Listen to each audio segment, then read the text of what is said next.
Hey, what's up, Lumberjacks? My name is Jeremiah Finley. I'm the AS President, and today I want to talk to you about what AS is and how it impacts your life. Associated Students is your student government. We advocate for you both at the state and campus level. Here on campus, we have many and multiple committees to help you all get engaged and involved and make sure that your input is there in every single conversation around campus. One committee that I really want to draw our attention to is our new Diversity, Equity, and Inclusion Committee. This committee has been spearheaded by our Social Justice and Equity Officer, Roman Sotomayor. This committee is designed to make sure that students can directly have a space for them to put input in on diversity, equity, and inclusion, and create some really creative solutions to a lot of old problems that we have here on this campus.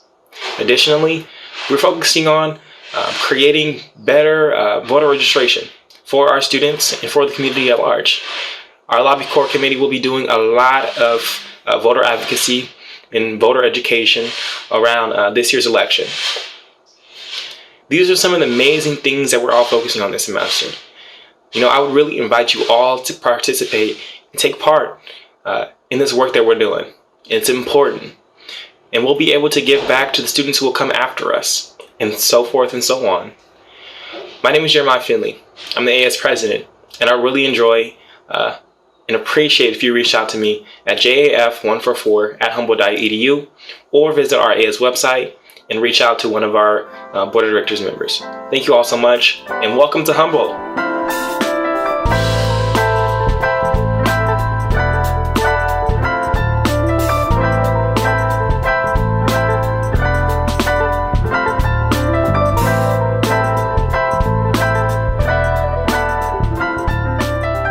Hey everybody, my name is Jenn Capps and I am your new provost. I started on August 1st and I'm really excited to be here.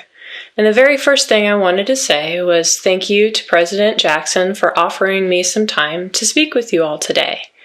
To our students, I wanted to commend you all for making a very smart choice in pursuing your education, particularly during these challenging times, and pursuing your education at Humboldt State University. You're already on your way to brilliance. And to our faculty and to our staff, I wanted to say thank you.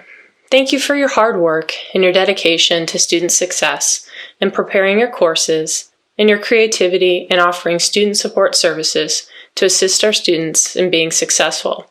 It's because of you and your collaborative efforts that we're able to offer our students a quality education. As some of you know, I came to Humboldt State from Metropolitan State University of Denver, and I've spent the last 24 years in Colorado. And honestly, it took a lot to pry me out of Colorado, but the quality and character at HSU really did it for me, and it really was no contest. My academic background centers on the intersection between rehabilitation of youthful offenders and the criminal justice system. A lot of time spent on social justice issues, and I've spent much of my career inside and outside of academia, working to build collaborative teams and working to solve problems in an innovative way. I spent the last 12 years at MSU Denver, starting as a contract faculty member and working my way through the tenure system, and eventually becoming a full professor and moving into administrative work. As an administrator, I worked with faculty and industry and community partners to build degree programs. I developed public-private partnerships that helped our university become more financially sustainable. And I spent a lot of time creating programming and obtaining funding to provide access and support for first-generation low-income and diverse students. I did a lot of grant work, study abroad work, and I mention all of that to you because sometimes I think it's good to know a little bit about who I am and potentially some of those skills and resources and experiences that I might be able to translate to my work here at Humboldt State. So I came to Humboldt State for a variety of reasons. Number one, the excellence in programming and the faculty and the staff and the students just blew me away. You all are exceptional. The focus on sustainability and social justice, the value of diversity, equity, and inclusivity that lives at Humboldt State University, I just had to be here and be a part of this. The last thing that really drew me to Humboldt State were the huge opportunities that exist. The institution is already an amazing place, but there's so much room for growth. Growth in programming, growth in opportunity, growth in innovation, growth in workforce partnerships, growth in financial wellness and support of our students, and growth in opportunities for civic and community service. And I think together we can make a great university an even more exceptional one. So I wanted to take a few minutes to share with you what my priorities are for the institution. So I have two main priorities that have three tenets attached to them.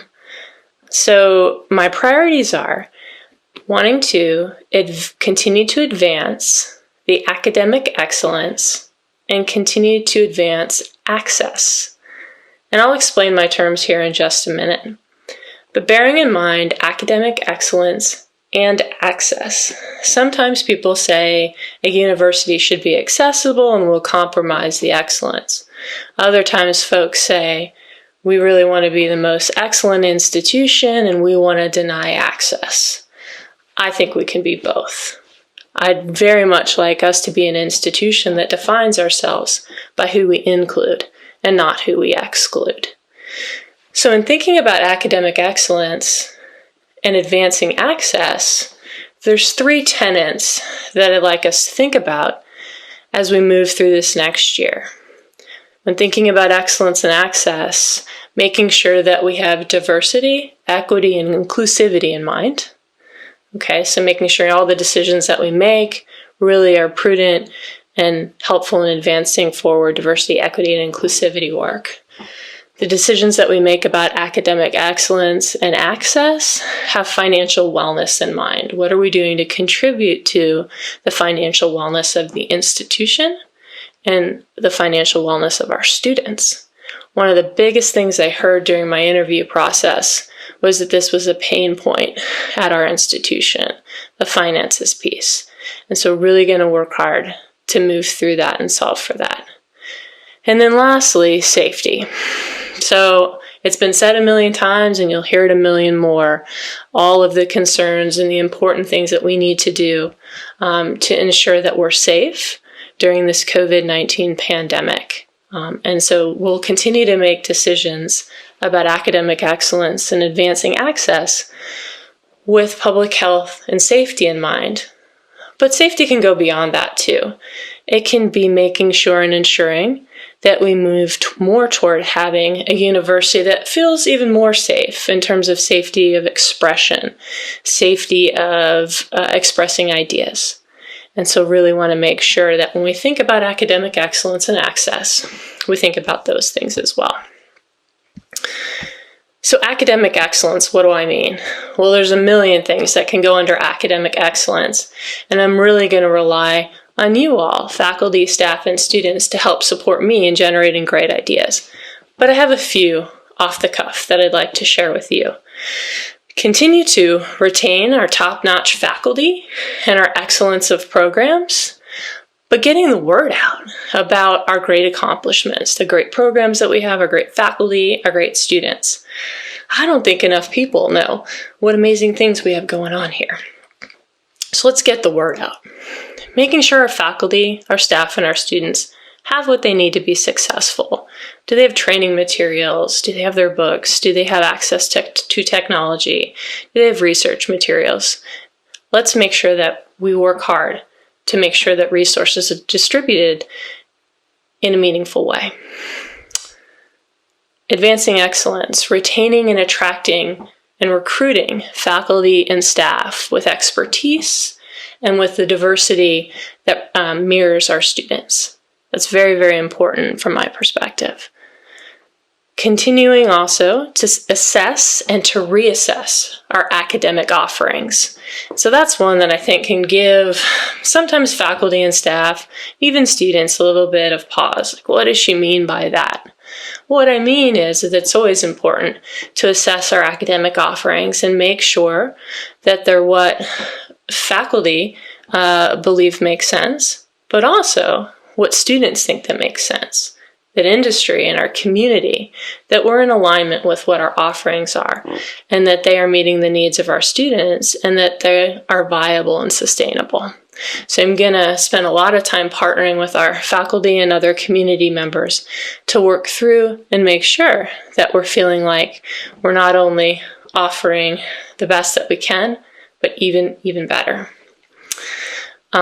Working hard also to align excellence in academic programming with workforce and industry opportunities, and also with community partnerships. So there's never been a better time to get our students out there in the community and offering opportunities for civic engagement, for internships, for volunteer work, but also engaging our workforce and our industry partners to provide opportunities for our students to get real-world experience while perhaps earning some academic credit. And hey, maybe even getting paid during that time. And so doing that kind of work can also lead to things like increasing and diversifying revenue streams, which would be an incredible thing to continue to move toward for our institution. And lastly, under the area of academic excellence, advancing academic excellence, is continuing to assess ways that we can be interdisciplinary and the ways in which we can be future-focused. And so what I mean by those two things are this: how can we have multiple programs across the institution, whether it's student success programs, whether it's academic programs? How can we work together in interdisciplinary ways to work smarter, right? And to leverage the skills and strengths of our colleagues to help students to be even more successful.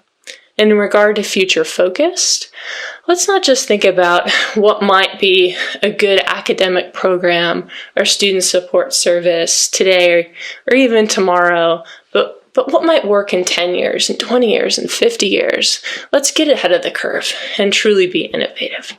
So I'll be looking for your brilliant ideas in terms of ways that we can be even more future focused.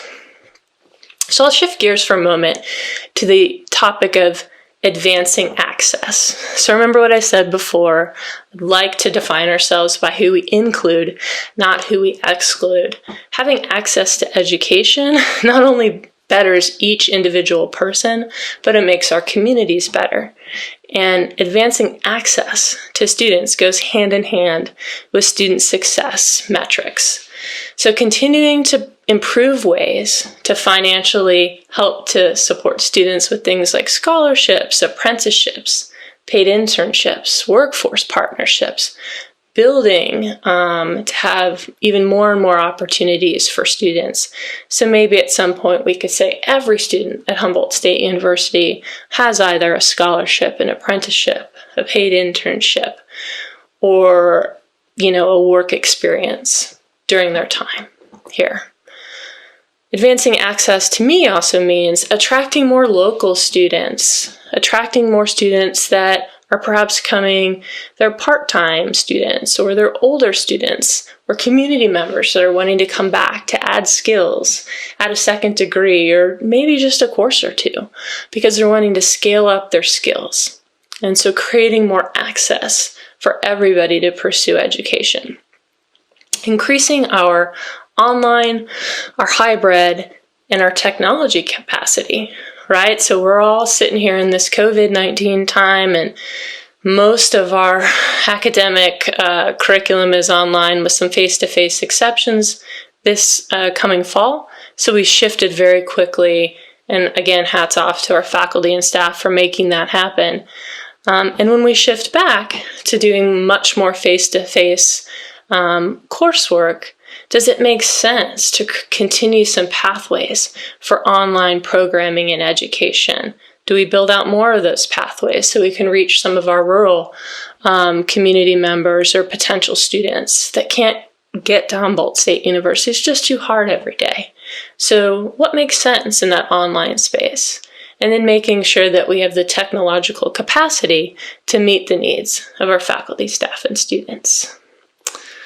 Couple more things. So wanting to continue in advancing access by building our HSI standing. So proud. It's one of the things that led me to HSU was the HSI status. And so taking that HSI standing to leverage the depth and breadth of support and resources and opportunities that exist for us. Things like grant opportunities, programming, and pathways to support our students. Really want to build on that to improve access for more students to gain support. I'd also like to improve relationships and access for our tribal communities to seek education at Humboldt State University. What can we do to continue to open the doors and those pathways for our tribal communities to feel supported here at HSU? The last thing on access, and this is a big topic that I'll probably speak about in some other time, is helping our students, and this means with faculty and staff and students, but helping our students to seek not just maybe one pathway for success here at Humboldt State University, but multiple pathways of success. So what I mean is making sure that students may declare a major, but maybe they have a backup plan. Maybe they have a second backup plan in case the plan that they have in their mind fails. So creating multiple pathways to success from entry to graduation. When we help students to create these multiple pathways, it often leads to these higher graduation rates, better success for our students. What I always say is there is no golden ticket. It used to be, or sometimes there's this belief that you get a degree and automatically you'll get a job. Well, that isn't necessarily the case, or you'll get into grad school. Well, that isn't necessarily the case. So how do we support our students in creating pathways and relationships, gaining mentors, learning about social capital, financial wellness, connecting with faculty and staff before that all-important time to ask for that letter of recommendation? They shouldn't be banging on your office, right, when they need that letter, but creating those relationships. And so those are the things. All right. So again, excellence, faculty and excellence of programs, diversity of faculty and staff, retention, aligning our academic programming with workforce and industry, interdisciplinary approaches, future-focused, financial support for students, supporting and attracting local students, part-time students, online offerings, our HSI status, our tribal community access, and pathways, lots of pathways. So how do we get there? Well, I'm going to need your help. These are my lofty ideas, and I think they're completely attainable based on what I know about this incredible community. But I do need your help. I'm brand new to the institution. So here are the couple things that I'd ask. I intend to go on several listening tours. So what that means is visiting with your team and hearing about your area, your program, your academic area, your student success program, and learning what you're all about, what your great ideas are. Obviously, that'll look a little different in these times of COVID-19, but please invite me to your meeting. Invite me to your virtual meeting. Tell me what you're all about. I really want to learn from the history and the expertise of the great people here. Second, I'll be setting up what's known as an idea catcher link on the Provost website. So what that means is it's an opportunity for you to submit your idea. You can do it anonymously. You can put your name attached to it, and send me your ideas about what makes Humboldt State University great. What are the areas we could do better at? What's that great thing that you've been sitting on that, man, you just wish somebody would listen because you have it all figured out in terms of what will make Humboldt State even a better institution. So please keep in mind one quick thing. It's not a complaint site. That's not what it's meant to be. It's an idea catcher. I want your strength-based, data-informed, wacky, wild ideas. Okay? It can be fully baked, it can be half-baked. Doesn't matter to me. But it isn't intended to be a complaint site. You can certainly leave complaints, I suppose, if you want to. But I want your ideas. I want to make sure that I can access and leverage all the great expertise here at Humboldt State University. So be looking for that link and more information about the Idea Catcher website. Lastly, One of the values that I share, and I think is really, really important, is the idea of inclusive leadership. So what that means to me is leveraging our human capital. Our people are our greatest asset. And I really want to work for us to be one team of leaders where we're identifying a problem and we're all getting on one side of the problem and the problem's over here. And we're working together to solve for this. We're not cross-fighting with each other, but we're working together to improve this incredible institution. And in solving for problems or identifying opportunities, I like to bring together cross-functional teams. A cross-functional team means to me that there's diverse representation around the table, or the virtual table as it is right now, and we have people from all levels of the institution: administrators, faculty, staff members, students, maybe community members. And that diverse representation leads to a really cool team of folks with unique expertise that really can help to solve for unique ideas and opportunities. So again, cross-functional teams, listening tours, idea catcher, link. So please help me and teach me what I need to know about Humboldt State. So with that, I'd just like to say that I'm very, very proud to be entering the academic year 2020 to 2021 with each of you, and I welcome you all to this academic year, and I'm so excited about what we're going to accomplish together. I offer each of you grace and flexibility as we navigate the challenges and opportunities of this next year together. Thank you so much.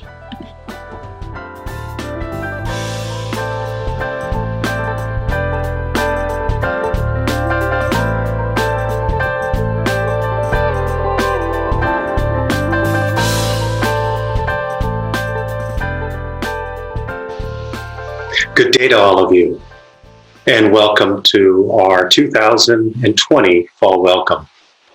It was a year ago that I stood on the stage with a podium in front of me and a few hundred people inside an auditorium, not a single person on Zoom or anywhere else, to greet me and say hello to me upon the very first fall semester. And 1 year away, 2 power outages and 1 pandemic that seems to be ongoing. Here we are again in our new Zoom world. So welcome back. I hope you had a good summer. There's no question that we certainly have had to go through our share of change and other things of that sort with family, friends, and ourselves. But it's good that you're all here with the optimism for us to begin another academic year. I'll start with a short story and then try and use the next 40 or so minutes to kind of update us on the many things that have been occurring in the past year or so. One of the biggest things, though, was a father moment. And it's relatable, I should say, to what happens oftentimes with our own children. My son, who is 22 years old, and I, on occasion, will write or talk about him, is an avid climber, as in, from the moment he was little, he was climbing out of his crib. As he grew up, he was teaching his sister how to climb out of the crib. And as he grew a little older, he'd be climbing on bookshelves. Then he'd be climbing in trees. And each one of those times, we got accustomed as parents to just seeing him do what he did, even though other parents around us would be looking at him saying, he's in the tree. And the truth is, we knew he'd be in the tree. And he hadn't fallen yet, and this was what he did. Flash forward almost 15 years or so, and now he's climbing big things. And he's had this small goal for the last few months, if not years, to climb the face of Devil's Tower. Devil's Tower is infamous for a number of TV shows, particularly a movie, but it's one of the tourist attractions in Wyoming, just outside of Spearfish, South Dakota, where we lived a year ago. So he's always wanted to climb that face, and he finally had the skill he believed and had the people around him to do that. Takes a little while to do that, and it's very technical, of course, because it's pretty much a flat face. It's not something parents really look forward to hearing about their children do. Yet he was doing this. And as the day progressed, we wondered how he was doing, because I'm here, and Mona wasn't there. And so somewhere a few hours later, I get a phone call, and it's a wonderful phone call. He's on top of the Devil's Tower, and the first thing he wanted to do was tell his dad, me, Dad, I made it. I'm on top of Devil's Tower. And of course, the first thing I think of is, why were you bringing your cell phone up the face of Devil's Tower? But I didn't say that. I was just happy to get that phone call, and happy that he was wanting to tell me with such excitement that he had successfully made it to the top. Of course, then I started thinking he still has to get down, and I'm not going to rest until he's all the way down, back on the ground. So we chatted a little while. He did not see any aliens on top of Devil's Tower, or if he did, he's not telling us about it. He made it down about an hour or so later, and then he called and said he's back on Earth, flat Earth, and everything went well. It was a wonderful story, and it speaks in many respects about what it is that we do. In so many ways, we set up our students to have a dream, an aspiration. And in that dream or aspiration is the desire to actually do something different, something amazing, maybe something beyond their own ability to do that. And in this particular moment in time, it took him a couple years to prepare for it, and he did it. And he did it well, and he now gets to tell a story that only a few people have ever done, which is to climb something very majestic and magical. Now, I wish he'd put that same energy into his studies, but that's a different conversation along the way. In the past year, a lot of things have occurred, and I put this slide right up front because you don't always get to see some of the things that I'm doing as the year begins, because we are buried in our own environments, me in the office of the presidency and in the community in some respects, yourselves, many of you advising students or lab work or inside the classroom. But this is a snippet, these next two slides, of some of the things that we've been doing as an office and how we've really deliberately tried to influence and be a part of not only this community, but the things happening around this campus over the past year. Keep in mind that a big piece of this was done before COVID. Call it 5 to 6 months worth of work. And if COVID in its form did not stop many of us cold in our tracks, February, March, April, May, then I'm not sure what this list would exactly look like. I don't think it would be double by any measure, but I think it would be slightly different as well. In a nutshell, we went to more community fairs and festivals and rodeos, and this was really an attempt to be around people and to re-engage the community and many of you who were at these events in informal conversation and reconnect ourselves, not only me to a community, but also that community back to their humble state. We also went to more dinners and celebrations, and it showed in my waistline, but we went to more dinners and celebrations for that same reason. And you can read some of that list. We visited as many tribal communities as we could. It's my goal this next year to regularly visit the different tribal communities as frequently as possible when we're able to travel to those communities and really become a part of it. That is one of the top goals that I have this next year. It'll be me doing exactly that along with others within my respective area. We also had a fairly significant number of campus coffees or community small group one-on-one meetings. That continued in Zooms. I did have a little fun last, summer. I didn't do that this summer. I took a fly fishing class. Many of you heard about that. Some of you offered to go fly fishing with me. And then the semester came and away we went, like now. But I'd like to get back into that because it was a lot of fun doing that. And this time, rather than throwing back, I'd like to catch and actually eat something along the way. Went to a couple of games, went to a good number of athletic events, a lot of chamber mixers from here to Fortuna, a number of alumni events, and certainly a number of days in the CSU where presidents have to be for different events, which keep us abreast of all the things happening around us. It's the role of this presidency, but as you look at some of these things, that in essence is how I've tried to define that first year amongst some of the many other accomplishments that we have had. This is what we're going to talk about over the next few minutes. A short story again on dreams, friendly reminder of what state universities look like. I'll spend a little time on COVID-19 and some of our budget adjustments. There'll be more time to chat on that later. And then things I ask us to do as we move forward. Before I move too much further into this PowerPoint and fall welcome, I do want to acknowledge all of you that are watching, not just the faculty and the staff, but many of our community leaders and other leaders within the community. One especially is Dr. Keith Finley, the president of the College of the Redwoods. He and I have worked tirelessly together to try and connect our two campuses, not only because of COVID, but even before COVID, not just academically, but from a student engagement perspective, as well as connecting and maintaining a relationship within our respective communities.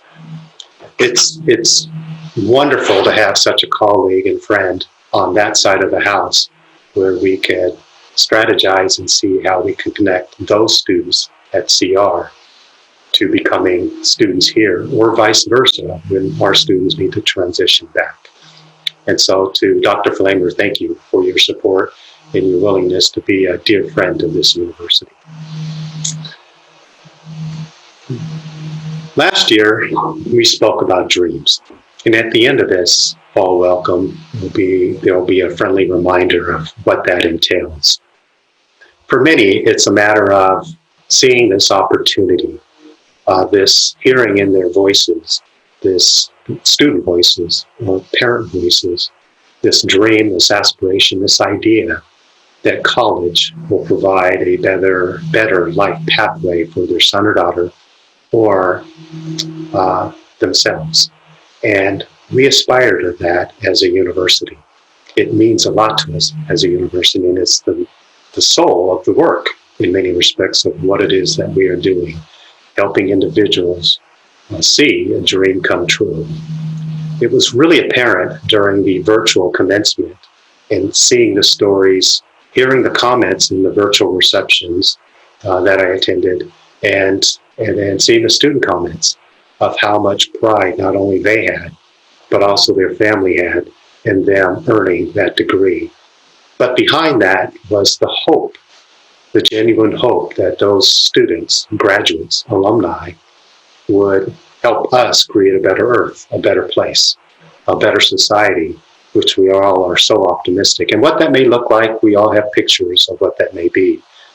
But I want to remind us that we are in this dream business, and that we're in a place that while we can easily get caught up in our day-to-day work, at the end of the day, it's about helping people earn a degree and do something amazingly sincere for our community and our societies at large. And that's create a better place, whether it's cleaner water, better energy, better opportunities for those less fortunate. Your role as faculty and your role as individuals, staff on this campus, all are connected. Every single one of us matters, and every single one of us, is needed to get that student or those students over that finish line at the end of their time here at Humboldt. So thank you. Thank you very much for your devotion and commitment to sustaining this long-lasting process that we have. In a large degree, between your work and the support of our community, that's what makes this not only an amazing place, but also provides the special people that really see the continuity to getting us to the end of graduating students on this campus. I'm going to jump ahead and talk a little bit about, very briefly, state universities. I said this last year in so many words, but it really is a friendly reminder that we are not a private university, really, and that we serve the society, we serve the public, for the public good. And many of us are products of state universities. Not all of us, but many of us are. And it was an opportunity for us to earn a degree and to do something different. That opportunity led to employment, and that employment certainly leads to economic sustainability within a community that we happen to be in. Our role within this community as a university is extremely significant. But it's not something we boast. It's something that we try to be very socially responsible about as a university. It's what drives, in many respects, the North Coast. And there's only 23 communities in the state of California that can say they have a CSU in those communities with the vibrancy that a CSU brings to a university. It also means that our public needs to know our value. And I could say this, if I'm being honest, not only with myself, but us as a campus. We may not have expressed this as well as we should have been or should have been doing. And we're certainly not perfect even doing it now. We will continue to work on this because it's that value that is what continues to bring people back through the doors as new freshmen or transfers to this university, or it's that value that inspires a new generation of faculty who want to be inside the classroom or inside the laboratory, or today doing a Zoom with students. That's an important piece of what it is that we do. And so we will continue to try and improve our communication, particularly in on this point, because COVID has changed how we do that. And it's testing universities' value every single day, given all the other things that we must deal with. So give us a little patience on that, but also help us as we go through that. The third is for us as a university to continue to make our case for support. And I'd like to think that we have done that fairly well over the past year through the philanthropy, particularly, and the community support that has been provided, not just in philanthropy, but in work, in internships, and in guidance along the way. We talk about 4 things, and I ask us to remember these 4 things. They drive me every single day. I wake up, like many of you, and I ask us to rephrase or state this phrase in why we may be doing something within the university, and that is to provide our students a positive, meaningful, educational experience. 4 words in that order: positive, meaningful, educational experience. Simply put, it's not that students get their way by any measure. We're teachers, we're practitioners, we're educators. We are guiding them through a process so that they can hone those skills, mostly here, but use them when they get into the workforce outside of this university later on. But like us, we want them to have a place that is more positive than negative, a place that they feel safe, a place that they can express themselves, a place that they can find other individuals that they can learn from, if not become partners with in life. A place that they add meaning to why it is that they are doing what it is that they're doing. A place that they learn and can build a resume that will enable them to find work later on. Those are all part of that positive, meaningful educational experience. And that is one of our strengths, being a hands-on, learning by doing type of campus. Those hands-on, meaningful experiences is really, in some respects, what separates the Humboldt State University from many other universities throughout the United States. We will continue to try and do that in our own little way as we go along. But as you hear me say those things, it's not going to be the first time. And it's refreshing to hear so many others restate that same or those same words as we're talking about what it is that we're doing on campus or why we are making some of the changes we are on campus. Let's shift and talk a little bit about accomplishments. And this is a place that may be the most rewarding for me, because it speaks to the hundreds of different things that we have done over the past year in trying to meet our mission as educators on this campus. And in no particular order, I won't state them all, but I will state some of these, and I ask you to read along with me in some of them. The first is athletics. I want us to be reminded of the fact that athletics is 300 plus, 330-ish student athletes that come here, not because they want to become professional athletes, although I think in the back of all of our heads, we secretly hope that we will aspire or have a world record and become that person. We come here because it's our means to continue our education, and it's something we want to do. It's who we are. It's part of who we are. Just like an artist may want to continue to draw or paint or make music, and coming here with a music scholarship enables them to do that. But those 330 student athletes aren't majoring in basketball no more than they're majoring in track.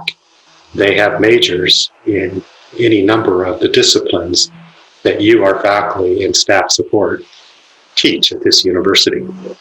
They have a degree and they take 15 hours of classes from each of you. Nearly all of those student athletes do not have scholarships, full rides like we think. They're often mixed or matched or a combination of some of their other aid. Despite this, let's take a peek at what they've been able to do. Despite COVID, our student athletes posted an overall GPA of 3.36. 49 of our students were named as presidential scholars for achieving at least a 3.85. This is in alignment with all the other things they are asked to do, including bus rides ranging from a minimum of 4 hours to a maximum of 16 hours, including drives and flights, to other places all throughout not only Oregon, but California. So between studying on buses and airplanes, to long practices, to meeting their obligations in class and staying in school, they are demonstrating very clearly how to be not only a student, but a student scholar in that. We've also been very active in volunteering. They are leading the way and, in fact, partnering with others on campus to help increase voter turnout. Not because they have a political agenda, because they are committed to getting students engaged civically.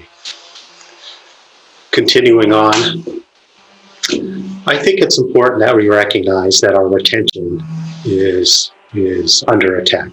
Yet we're still trying to influence that in a meaningful way. HSU supports a vibrant student life, as you can see that. But some of the things we've been adjusting, particularly over the summer, are directly in line so that we can improve services for our students.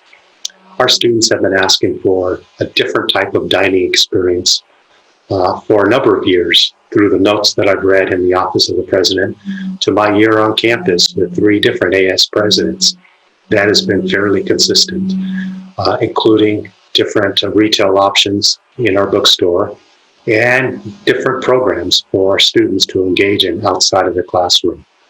These are things that we will continue to try and enhance and improve, not only to keep students on campus, but when students visit our campus, we want them to see not only what they see on some other campuses, but also things that are better than what they're seeing on other campuses. And that's a big piece of why we're doing what we're doing. Looking at this, you can look at 3 amazing things between our outstanding students or day of service or esports. But something we wanted to do very deliberately was esports. We will add a sports program or something along the way when COVID lets us, but esports can operate with or without COVID. And right now, our PC Gaming Club is leading our efforts to establish and maintain our esports team and league through not only last spring, but into this next academic year.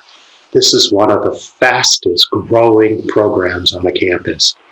And for some of us who are generationally challenged, it seems far distant from some of the things we used to do, like play football or badminton or things of that sort.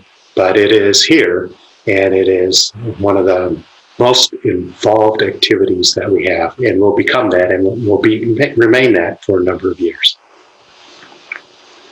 From an alumni point of view, not only have our alums been very giving, they've also been very supportive of this university. As you peek at some of the numbers, we've maintained an annual giving of somewhere in the neighborhood of $5 million over the past year. But there have been a couple of families that have been a little more generous than others. Dan and Cindy Phillips created the new scholarship for Fortuna High School's graduates. This was a generous gift of $250,000. Now, Dan grew up in Humboldt County, and he's one of Hulu's leaders. And it makes a big difference that he is willing to not only graciously, he and Cindy, willing to not only provide Fortuna students opportunities and CR students opportunities, but also Humboldt State, those students who want to come from Fortuna to Humboldt State, the means and opportunity to not only come to this university, but stay at this university. There's also our retired rowing coach, Robin Biggs, and her husband, Scott Heller. They also generated a very generous $250,000 to endow new scholarships for student athletes in women's rowing. That kindness is going to go a long way. Not only is that program amazing, the alumni that are part of that program, when they come together, the heartfelt connection they have not only to Coach Miggs, but to this university is extremely strong and very noticeable. It may be the strongest out of all the different groups that come to this university or disciplines that are part of this university. But those rowers, they're special, and they share it, and they come together, and it's really heartfelt to see the love that they have for each other. Thank you to Robin and Scott and Dan and Cindy for their generosity and your kindness. And then one of our biggest accomplishments in this past year, and it's certainly going to be one of our bigger ones going into this year, is the return of nursing.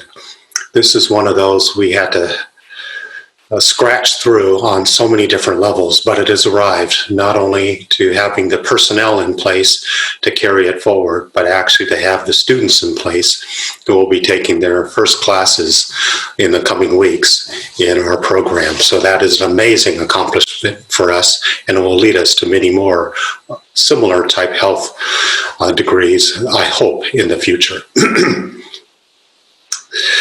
Continuing on, one of the things we did fairly early on was focus on the local students.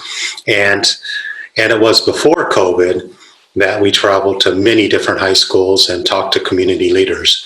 Their generosity provided a good amount of support for the Humboldt First Scholarship, as did the University Foundation.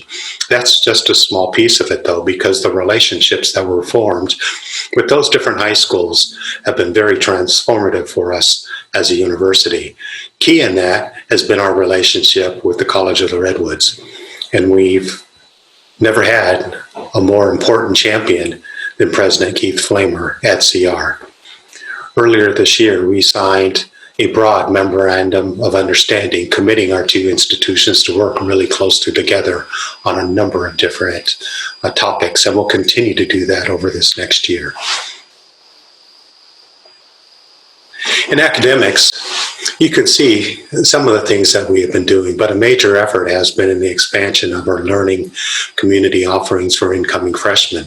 In many respects, this is one of the things that has separated us from other universities in California, and one way that we'll define ourselves going forward. Another area that we've engaged in academic affairs is in our service learning courses last year, where more than 1,100 students worked with more than 220 community and campus organizations. Roughly told, as you see on that slide, that's 7,600 hours. That's just a small number compared to the totality of students that are doing service work across the region or the United States. Our challenge is to get those numbers all in one place so that we can celebrate them. A new concentration in tribal forestry will allow students to meet qualifications for federal employment with the grounding and Native American natural resource perspectives. This is a big step for us as a university and a wonderful link between our tribal communities. Continuing on, as you can see, we've had a team of professors receive nearly $500,000 from the Natural Science Foundation to add a high-energy micro-CT scanner system in biology. This is a big step for us as a university and one of many where we connect not only grant resources or external resources to the work that we are doing at a university.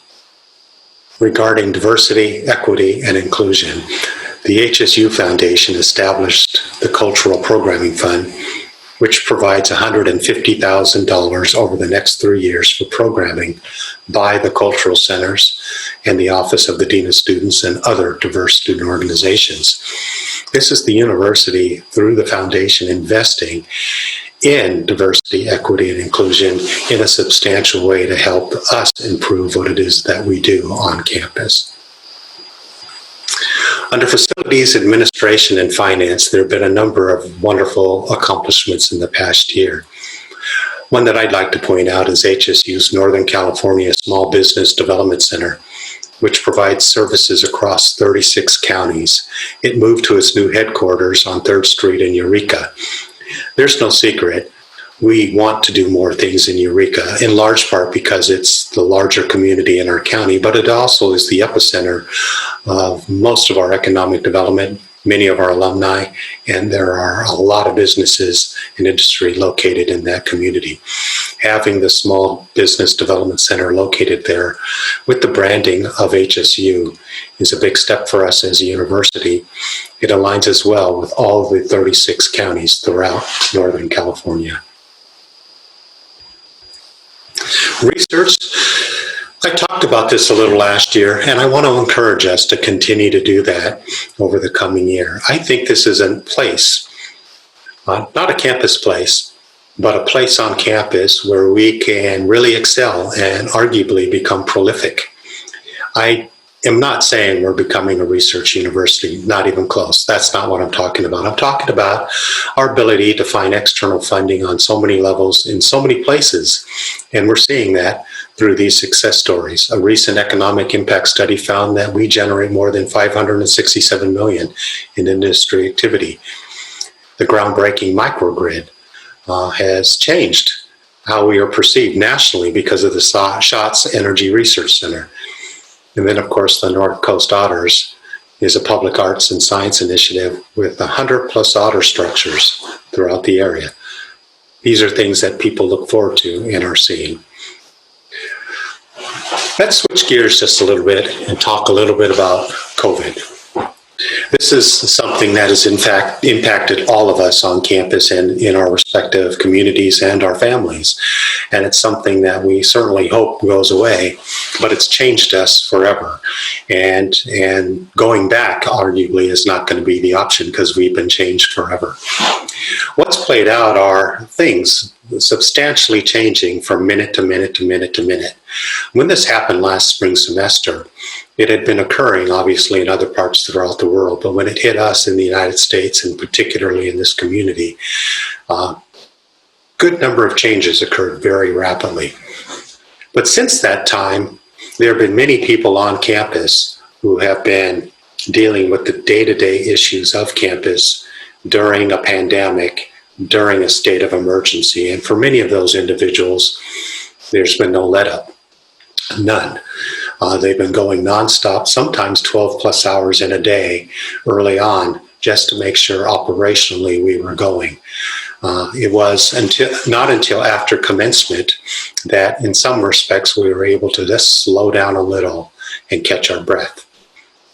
And then the month continues and we have to adjust to virtual instruction, face-to-face instruction, facilities improvements, the things that needed repair anyway, funding, and a host of other things. There's a concern at every university across the United States that if students stop out during this pandemic year, they won't return to the university setting, or all of them won't return. And that's a big deal. That is something that would suggest that the students in our pipeline right now will be lost for a generation because they will not return. And what they could have contributed as college graduates will be lost, arguably, for that generation. But we also know that we have a duty to this community. And in setting in motion our plan for returning this fall, we've tried to do our best due diligence in being socially responsible to the community and to the employees of this university. That was, in no small task, easy to do, but I still believe today that our plan and our actions thus far have taken into account as many of those different points of view and measures as possible, yet we're still here, and we will do what we can to help our students progress toward a degree. Which leads us to my final remarks. These are very critical years for us as a university. I guess you can say every year is a critical year. I almost feel like this is The Bachelor. This is the most dramatic season ever. But these are the critical years for us as a university. We will continue to reintroduce ourselves to our community and to our region. And I look at our region from San Diego all the way up to Alaska, and from Mexico all the way through Canada, all the way over to Nevada, particularly Reno. We have a big region, and we pull from all of those areas, inclusive of Asia and Hawaii. I think there's opportunities that were made for us to stake our claim in who we are as a university and reintroduce ourselves to all those communities and sub-communities throughout those areas. We'll continue to address marketing, enrollment, retention, and our new academic programs.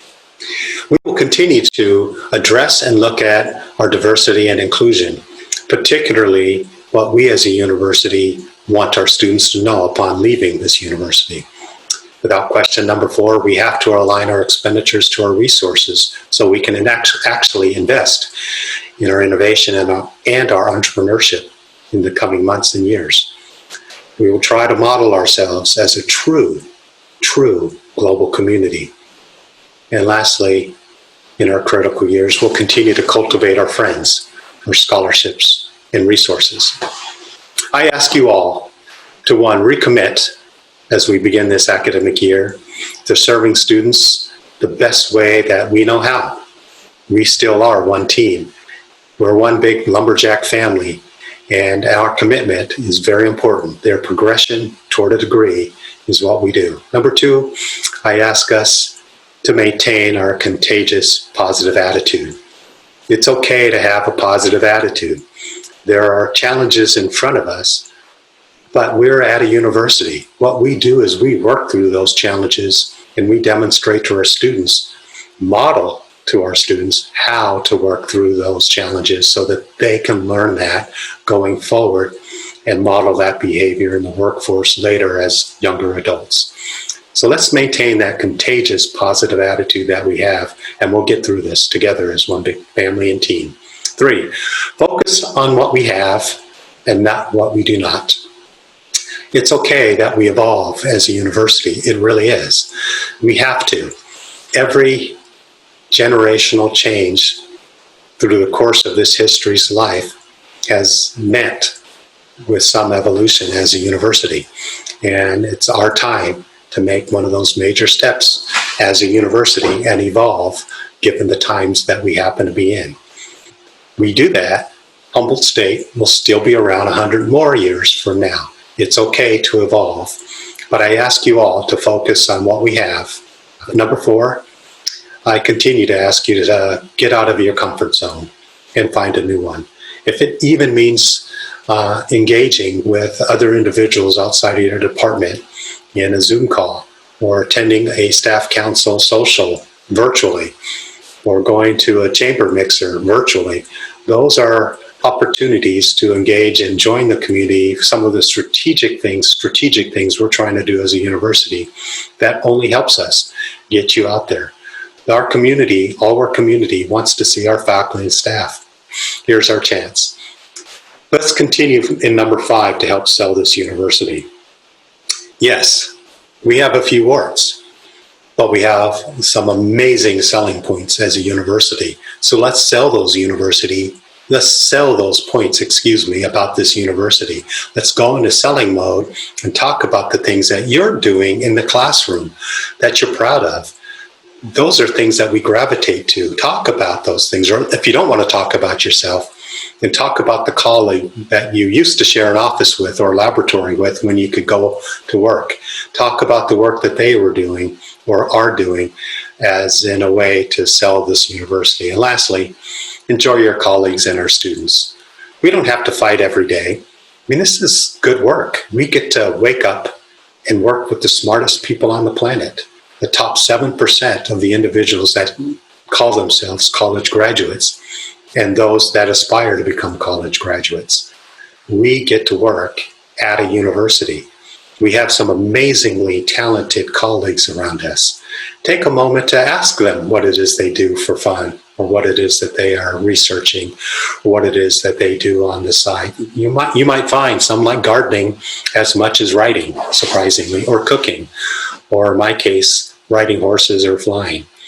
We also have a good number, 6,000 plus students who all have stories to tell. It's okay to engage in that storytelling because, like I said before, we get to work at a university. More than 100 years ago, generous donors from the local community came together to help create the Humboldt State Normal School. William Preston pledged a 12-acre site. Other community members promised more than $12,000, found temporary startup space, and identified local residences to house those students. That charitable support from the community, alumni, and the others has continued throughout the years. This is how Humboldt was founded. So like many of you, I wake up every day and remember what a gift that I've been given, a true gift, to have the opportunity to inspire others, just like you may in your classroom. Your work does make a positive difference for our students, so please never forget that. Thank you for all that you've done this past year, and thank you again for what you're about to embark in a very uncertain period of time. Your willingness to adapt is leading us to a place no university has ever been before. And I commend you for all the steps that you've been taking, not only in this summer, but last spring, to get us to where we are today. I wish you good fortune and goodwill as we progress forward through this fall semester. I sincerely hope that COVID avoids your family and yourself, and know that if it does, you have a family of lumberjacks here to support you. This video, as we wrap up, is about dreams. It's the one that we showed during the investiture, and some of you may not have seen it. I ask you to stick around toward its end, and then you'll see the final slides, which are a reminder. There's only a few universities, only a few, that can be called by one name, and we're one of them. We're Humboldt. Thanks again.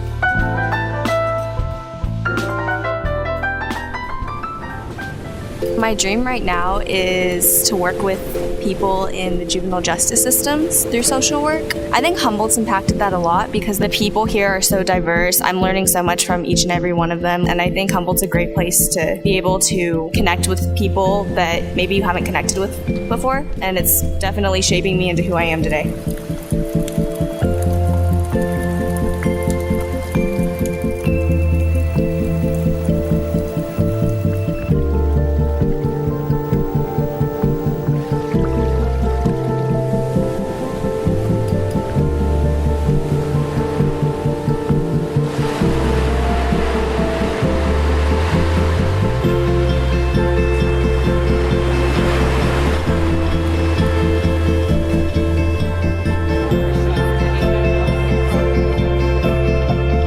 My dream is to be a conservation photographer for this nonprofit called Sea Legacy. And their mission is the restoration and protection of oceans and marine life. And Humboldt State is helping me achieve that because ever since I moved up here, I've become a lot more environmentally conscious. My dream is I really want to be a math teacher for specifically middle school and high schoolers.